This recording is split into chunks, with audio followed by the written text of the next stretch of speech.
Good morning, Thailand. My name is Alex, and I have some news updates from around the land of smiles for you today, this Wednesday, August 14th. We're going to start with our first story, which is about a Russian Canadian who has been arrested for overstaying his visa and begging in Koh Pha Ngan. That's right, a 56-year-old Russian Canadian man named Dmitry was arrested in Koh Pha Ngan for overstaying his visa by nearly 4 years and then begging for food from locals. Residents reported his behavior to the tourist police, leading to his arrest. And Dmitry, who holds both Russian and Canadian passports, was charged under Thailand's Immigration Act, which could result in up to 2 years in prison and a fine of up to 20,000 baht. Thai police are intensifying efforts to crack down on visa overstayers and illegal workers, particularly in tourist regions. This is, who doesn't want to stay in the land of smiles as much as they can, but obviously there are legal frameworks in place for them to be able to do that. Many Russians, I do know this, many Russians are doing this, illegally working and overstaying their visas out of fear of being returned to Russia and potentially being wrapped up in the conflict or drafted into the military over there. However, this man also has a Canadian passport, so that excuse doesn't hold water for him. And then, of course, begging, that is causing a bit of a disturbance. There's plenty of beggars already in Thailand without having pharangs being added to the mix. We have done a story where about 30% of beggars in Thailand do appear to be foreign-born, but usually that would be coming from other impoverished countries in different regions. Usually we don't see Western people in this case, but we'll get to the bottom of this story, especially one so old, 59. It's sad to see somebody's life fall apart to that point where they're in a foreign country, unfamiliar territory, no support network. But we'll see what kind of punishment is meted out, and if he can get the support to, get off the streets. I'm not sure that Thai prison is a better alternative for him, but rules are rules. Anyways, Elliot says, I feel that the news on foreigners overstaying their visas in Thailand have become more common these days. Shano says, 2 years in prison is harsh. Agreed, especially because this is not a violent offense or anything like that. It's more of a procedural offense. But that's the punishment is up to. I'm not sure exactly what the punishment will actually be. But it's sad to see. And also, there is a crackdown, guys. So if anybody, it's important to, a lot of people do their visa runs, and that's the most important thing, I think, is just don't overstay. Working here legally is also going to get you in trouble for sure. But they are definitely cracking down. So this is in Phuket, in Pattaya, the Chiang Mai. You're going to see a lot more of these kinds of stories. Shocking, though, was that almost 1,600 days over. That's, the line has to be drawn somewhere, and I think that's well beyond it. Mandalix says they'll be introducing beggars visas shortly. What's the difference between that and a digital nomad? I'm not entirely sure. All right. Well, anyways, we got a weird story coming up next for you. A case of a hidden camera.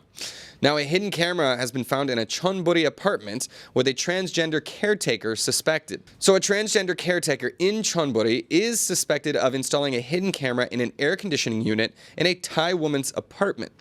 The victim, Noon, discovered the camera, which was positioned to capture intimate areas, and shared her concerns on Facebook seeking legal advice.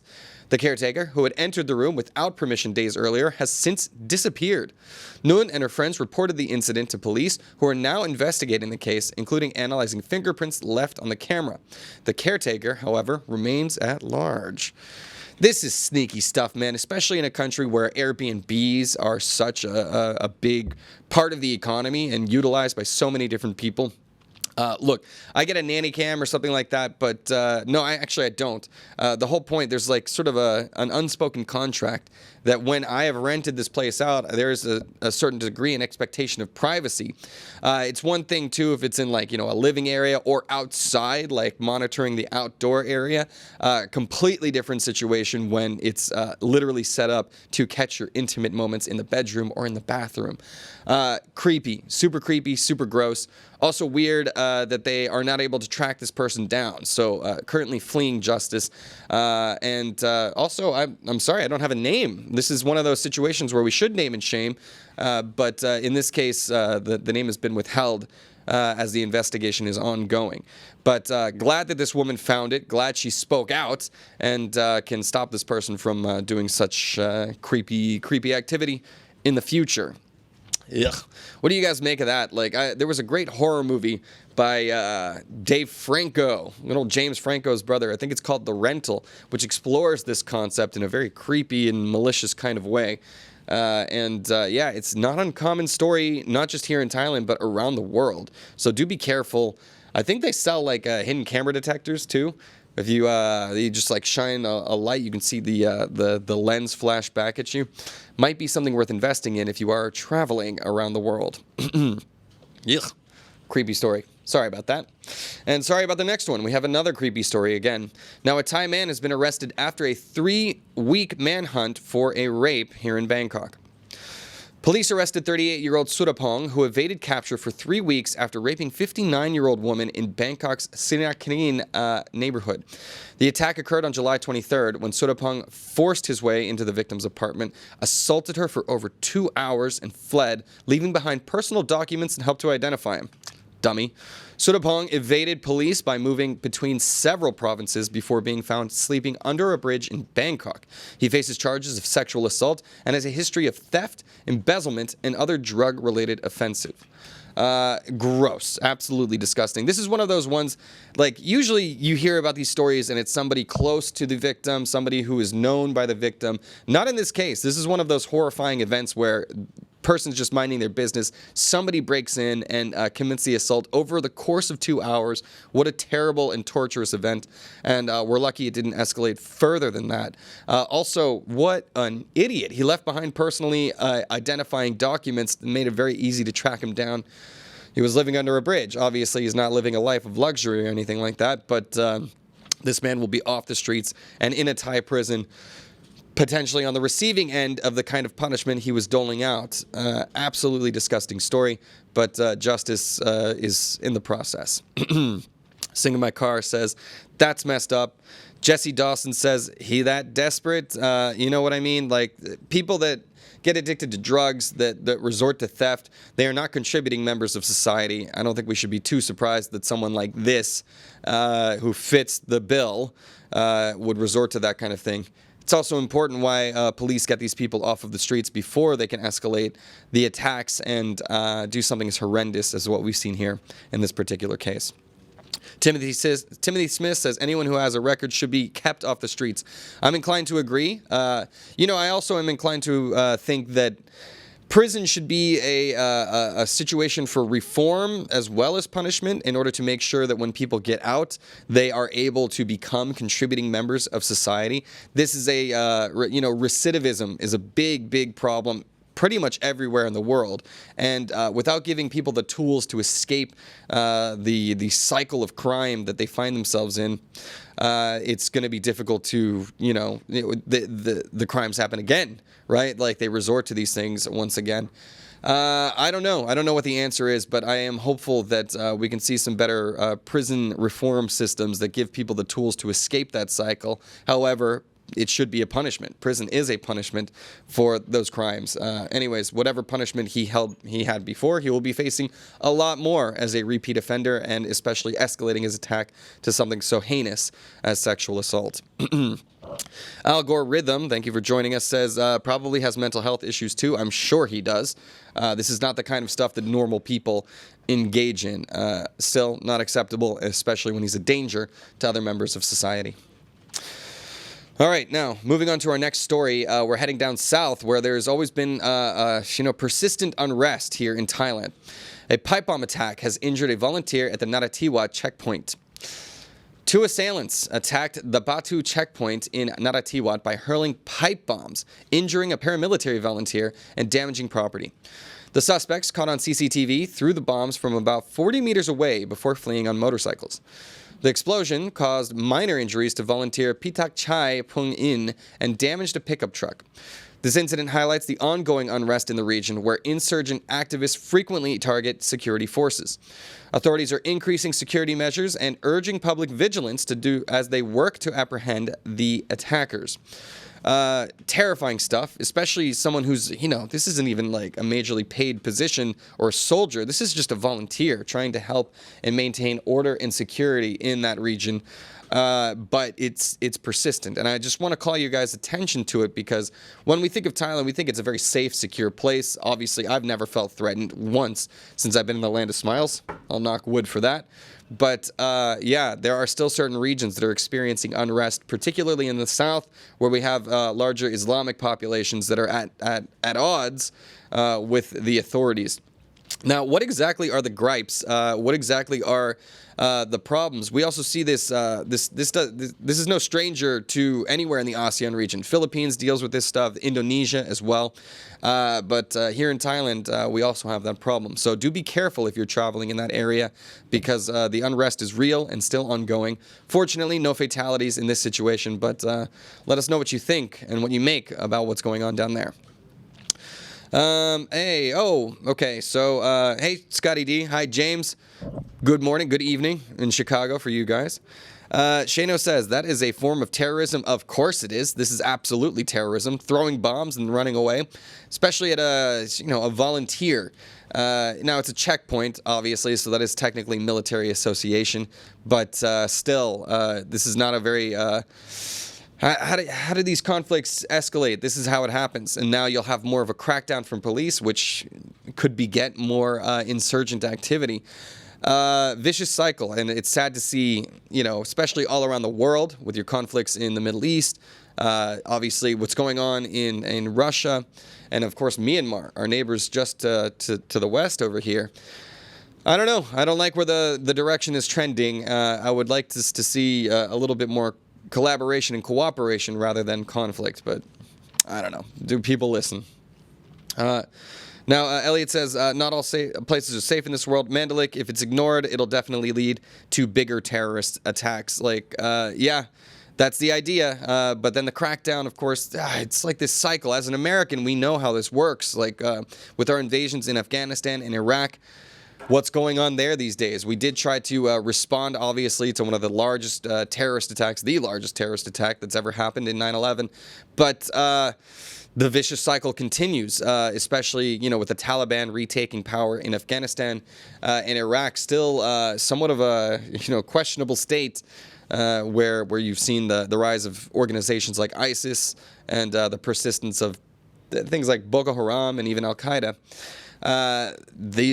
It just creates more terrorists, right? The crackdowns and the death of previous terrorists leads to the vicious cycle where their children end up joining the cause and have that hate in their heart from an early age, and it goes on and on.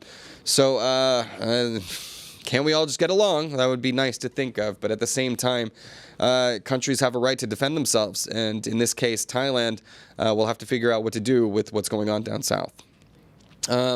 Cool, Elliot. Have a good meeting. We'll see you later, man. All right, now on to some different, happier news. Some interesting economic news coming to the land of smiles. Temu, very popular online platform for sales, has entered into the Thai market, but has prompted a reaction from the government to protect SMEs. Now, the arrival of international e-commerce giant Temu has shaken Thailand's SME sector, prompting the government to take swift action. Deputy Prime Minister Prumtham Wichayachai has acknowledged the challenges Temu poses to local businesses, emphasizing the need for Thai SMEs to adapt quickly. The Ministry of Commerce is focusing on ensuring fair competition by enforcing local standards, devising fair tax policies, and preventing low-quality imports. Efforts are also underway to strengthen SMEs by opening new markets, particularly in China, and promoting Thai products through events like a live commerce festival. The government aims to balance consumer protection, SME support, and innovation in response to global trade shifts. Here we go. Let's be real. We already got Shopee, we got Lazada, Amazon operates here, now Temu.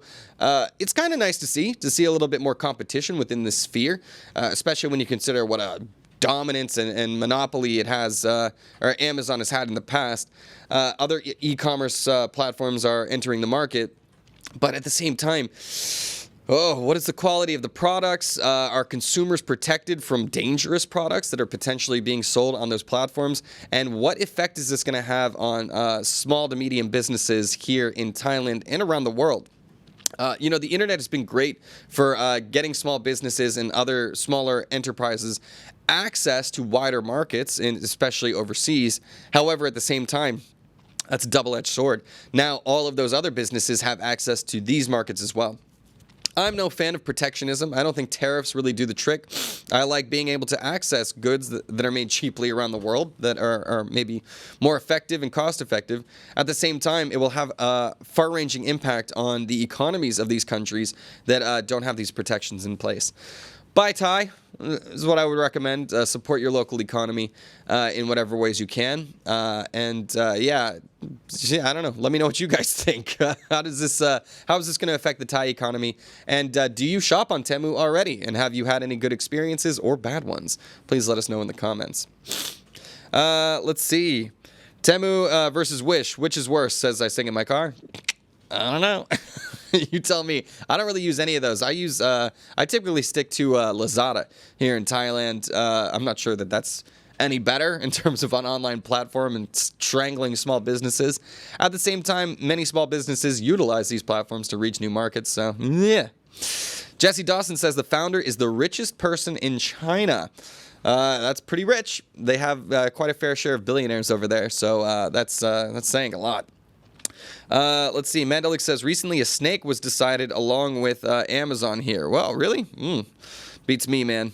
Mandalik's, a snake was delivered. Oh, excuse that's not, that would be terrifying. You open your box and like I said, I was just watching Alien recently, so big fan of the franchise, and for my brother, I got him the funniest thing. It was my nephew's first birthday, and I ordered him. They're big fans of the franchise as well. They named their dog Ripley after Sigourney Weaver's character in the book or in the movie. And I ordered a plushy face hugger for my nephew's first birthday. I like to think that was a very unique gift, and he loves it. So that's hopefully it's not nightmare-inducing.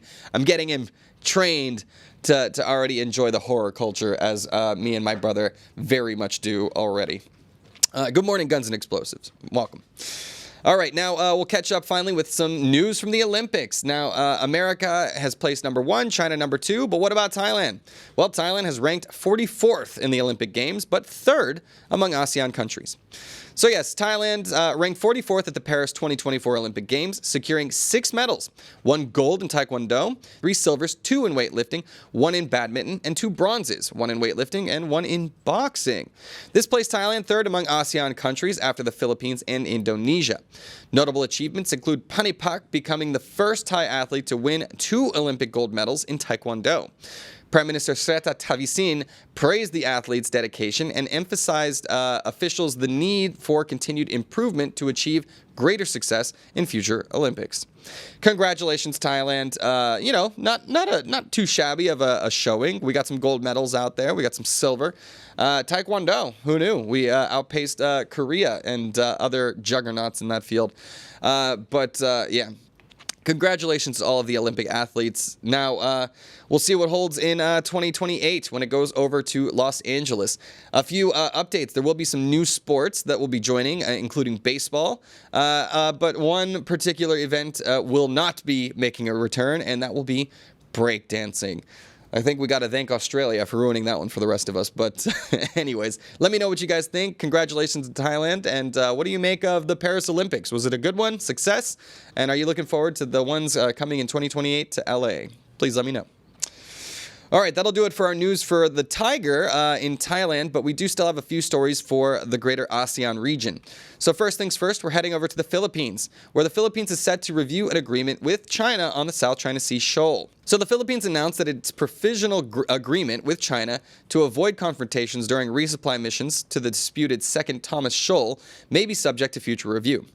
The arrangement, reached in July, allowed Philippine resupply missions to proceed without interference, despite ongoing tensions over the South China Sea. However, recent incidents, including Chinese aircraft releasing flares near a Philippine plane over the Scarborough Shoal, have reignited tensions. Philippine officials maintain that the agreement does not compromise their territorial claims and may be reevaluated as needed. The situation underscores the fragile nature of diplomacy between the two nations. That's not the only nation with territorial disputes in the South China Sea. Vietnam as well. We can also talk about the disputes with Korea and Japan. This is still very much disputed territory. It all has to do with the trade routes and rights to taxation on those things. Also, fishing rights. China has been caught many times fishing, not just in the South China Sea in waters they're not supposed to, all the way over in South America. This is a very big issue, and overfishing is a very big problem because if you overfish, the fish populations cannot recover. So we'll see how this goes. Philippines, this is a tenuous agreement at best, as they have said they are willing to reopen these negotiations at any time. So nothing is set in stone. It very much depends on the actions of the participants in that agreement.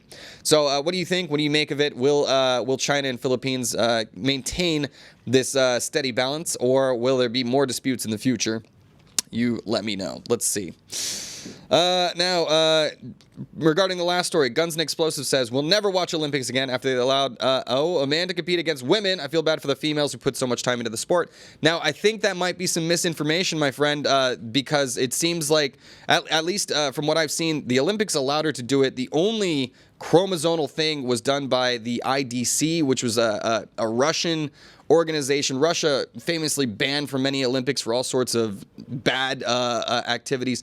This happened after this Iman, we're talking about Iman, who was representing Algeria and took the gold because she beat some undefeated Russian boxer in a Russian federation, and they tried to take that away by playing this whole she's not a woman, she's a man card, but I honestly, whatever that test was never repeated. It was just one test done by this shady Russian organization. So be careful how you're consuming the information. That's my understanding of it, and I've done a lot of research on this. It's been a big topic here in the office, but I don't like the battle lines being drawn over this to be talking about greater, the trans issue at large, because it does not appear that she is a man or ever was a man. She was born a female, raised a female, been a female her entire life.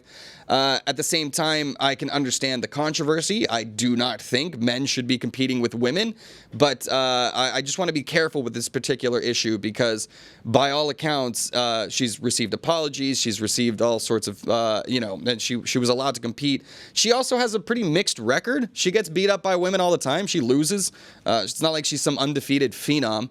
And I can imagine that in this particular Olympic event, with all of the controversy surrounding her, she would have been particularly driven to actually achieve that gold. Now, let me know what you think. That's just my personal take from what I've heard regarding the subject. But anyways, so controversial hot takes everywhere.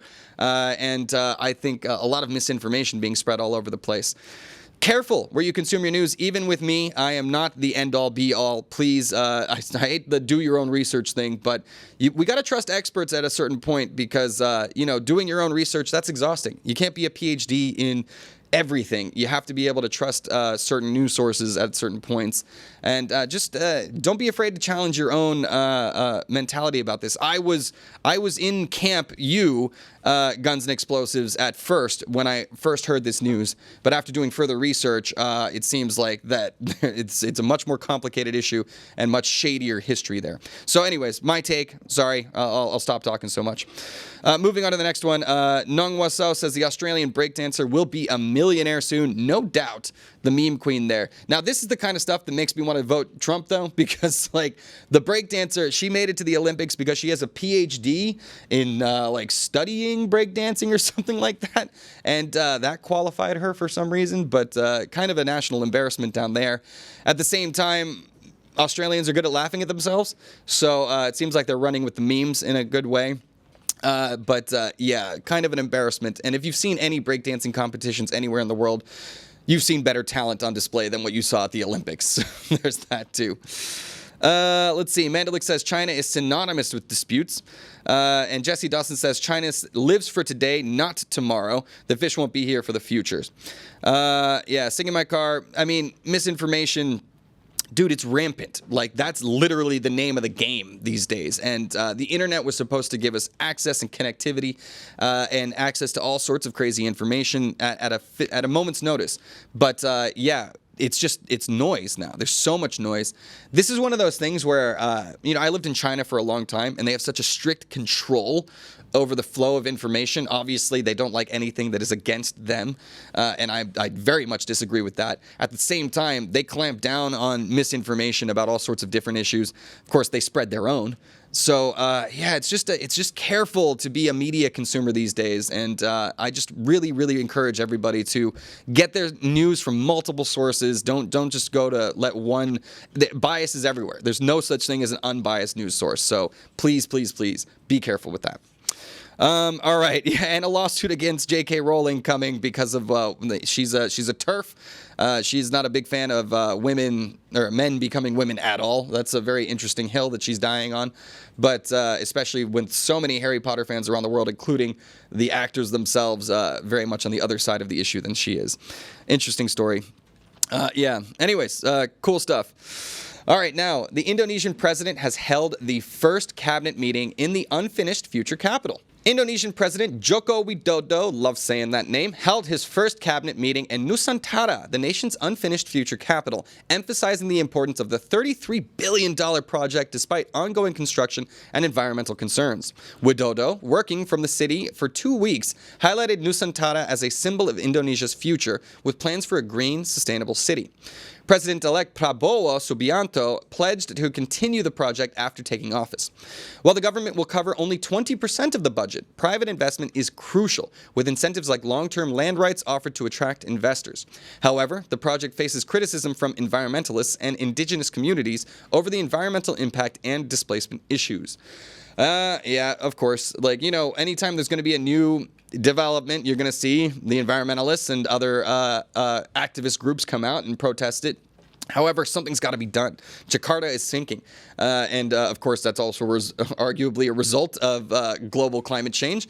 This is a necessary shift, and it seems like it's over different political parties as well. Everybody seems to be in agreement that this needs to happen. So the president is leading by example. He has already been operating out of there for several weeks. I remember his very first story about this was he had a bad night's sleep there. Maybe the new place is haunted, built on some ancient burial grounds. But at the end of the day, it needs to happen. A big shift. Jakarta, I think, well over 10 million people as a population. We'll see how this goes. It could be an interesting development. We have seen really crazy infrastructure projects out of the Middle East. So there is some precedent and technology in place, but it's going to take a lot of the rest of the country pitching in, as only 20% of the budget is going to be funded by the government itself. We'll see. It's going to be a many, many years, probably decades-long project, especially moving all of those populations over there. Going to have to create those market incentives for it to happen. All right. Okay, let's see. Nongwa South says the pole vaulter caught his bar on the bar. Definitely not a woman. Ain't that the truth? That guy, poor thing. He lost the competition, but he won our hearts. That's for sure. I was sitting in my car. At first, I thought my friend was breakdancing, so I started boxing around him. Turns out he's epileptic. Sometimes the shaking can be mistaken for some breaking. Pole vaulter was funnier, says sitting in my car. Hello from Dubai. Hello, Justin. How you doing? All right, one last story for you guys, and we're heading over to Singapore. Now, Singapore has eased its permanent residency rules for international students. So Singapore is making it easier for PR for international students, allowing them to apply for their PR after passing at least one national exam, such as the PSLE or GCE levels, or if they are in an integrated program. This marks a shift from the previous requirement of rating 2 years for course completion. Students age 15 and above can now apply online, and male guardians are also eligible to accompany them. What happened to the women? The changes aim to enhance integration and contribute to society. The new rules also provide a pathway to citizenship, with over 80% of international applicants previously gaining residency. Well, this is what you call the opposite of a brain drain. It's the brain draw, right? The whole point, one of the biggest successes of America has been the university system, right? Attracting talented people from around the world to come to the universities, get their education, and then keeping them there so that they join our economy and contribute to our fields of research, science, economics, wherever. a winning strategy. So it seems like Singapore is getting on board with that strategy as well, making sure that when people come to get their education here, they get to keep that talent, and that's going to have a major and impactful effect on their overall economy. So I think it's a good policy move, a smart one from Singapore, and we'll see how many people end up taking advantage of that. All right, guys. Well, that'll do it. That's it for the news today. You can always go to thetiger.com to get more updates throughout the day. We are constantly updating our stories. Please also consider signing up for ASEAN Now. Get your membership over there. Join the conversation. Start talking smack with the rest of us like you guys lovely channel members do every day here on GMT. Finally, if you do know anybody who is looking for a job, we are now hiring. We're looking for a social media manager. So if you know anybody who has experience in this field, preferably we need a Thai speaker, English speaker. So we need a bilingual person who is ready to join the team and help us to grow our channels. And if you know anybody, please do send them through our way. You can email us at info@thetiger.com. We would be happy to give them an interview and see if they are right for the team. All right, let me see what's going on in the comments really quickly. Hold on.